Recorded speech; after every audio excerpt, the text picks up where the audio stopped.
Bonjour, nous allons voir aujourd'hui le concept d'auto-efficacité tiré du livre Auto-efficacité d'Albert Bandura. L'auteur aborde dans son travail la notion d'efficacité personnelle. Sa théorie sur l'auto-efficacité prend en compte la notion de croyance. Les croyances représentent un élément déterminant qui a une influence sur notre perception sur la réussite et qui nous amène à avoir des comportements orientés vers nos objectifs. L'auteur met en avant cette notion de croyance. Croire en soi pour pouvoir réussir et atteindre ses buts. La théorie d'auto-efficacité, qu'est-ce que c'est? La croyance en ses capacités augmente les chances d'y arriver, d'atteindre son but. Et le fait de ne pas croire a l'effet inverse, c'est-à-dire diminuer nos chances d'y arriver. L'auteur fait la distinction entre efficacité personnelle et estime de soi. L'efficacité personnelle est une évaluation sur ses aptitudes, alors que l'estime de soi est une évaluation sur sa valeur personnelle. Mais l'auteur ne fait pas de relation entre ces deux terminologies, puisque certaines personnes peuvent être inefficaces sur une tâche tout en ayant une bonne estime d'elles-mêmes. Admettre que l'on est un piètre chanteur ne conduit pas forcément à une dévalorisation. Cependant, les individus ont tendance à reconnaître et à mettre en avant leurs aptitudes dans des activités qui favorisent leur valeur personnelle. Exemple, être une bonne guitariste est quelque chose qu'une personne aura tendance à mettre en avant puisque cette activité valorise sa personne, ce qui a une influence positive sur son estime d'elle-même. L'estime de soi n'est pas forcément corrélée à l'atteinte d'un objectif. Certaines personnes ont une bonne estime d'elles-mêmes alors qu'elles n'arrivent pas à aboutir à un but, car elles sont exigeantes envers elles-mêmes, alors que d'autres ont une grande estime d'elles-mêmes parce que les sources de leur estime ne proviennent pas forcément de leur performance. La source de la performance est la discipline. La confiance en soi et en ses capacités sont aussi des éléments clés. L'auteur met aussi en avant la notion de contrainte. Les personnes efficaces sont les plus amènes à ne pas se décourager face à l'adversité, à l'obstacle, à la difficulté, alors que les personnes inefficaces prennent en compte les obstacles pour se décourager et stagner. Pour Albert Bandura, il y a 4 sources d'efficacité personnelle.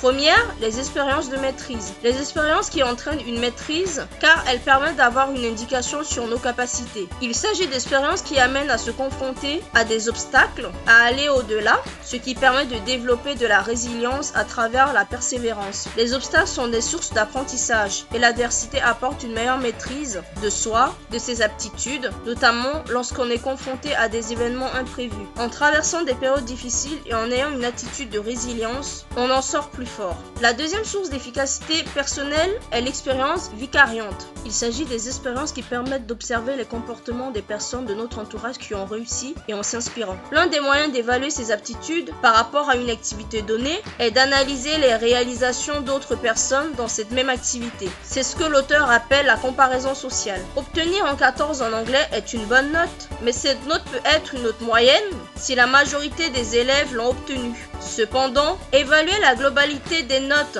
de la classe et retenir la note la plus élevée, par exemple 19, est un moyen d'évaluer son niveau dans cette discipline. Cette comparaison à autrui peut avoir des formes diverses et variées en fonction des disciplines. Ainsi, dépasser les performances des collègues, des camarades, augmente ce sentiment d'efficacité personnelle et le cas contraire le diminue. L'auto-évaluation, dans ce cas, est variable en fonction des individus sélectionnés dans le cadre de la comparaison. La troisième source d'efficacité personnelle est la persuasion verbale. C'est un élément qui amène à renforcer ses croyances sur ses aptitudes. Le fait d'être encouragé par sa famille, son responsable, son professeur, augmente les chances de continuer l'effort et de se surpasser dans l'objectif d'atteindre un but. Les personnes les plus amènes à être réceptives à ces encouragements sont celles qui pensent pouvoir avoir des résultats par leurs actes, par leurs actions, celles qui croient déjà en elles. Cependant, il est important d'avoir des avis réalistes et non erronés face à la personne qui produit l'effort pour ne pas aboutir à des situations de désillusion et d'échec. Un exemple de persuasion verbale peut être un feedback, sous la forme de commentaires par exemple, sur des points améliorés et sur les objectifs déjà atteints. La quatrième source d'efficacité personnelle est l'état psychologique et émotionnel. Ce sentiment d'auto-efficacité peut être faible pendant des périodes difficiles de notre vie et être fort pendant les périodes de vie plus heureuses. Il est donc important de prendre en compte l'état émotionnel dans l'évaluation de ses aptitudes aptitudes et de ses capacités. La gestion de ses états émotionnels, exemple le stress, peut apporter des améliorations sur son efficacité. Avoir en tête ces 4 sources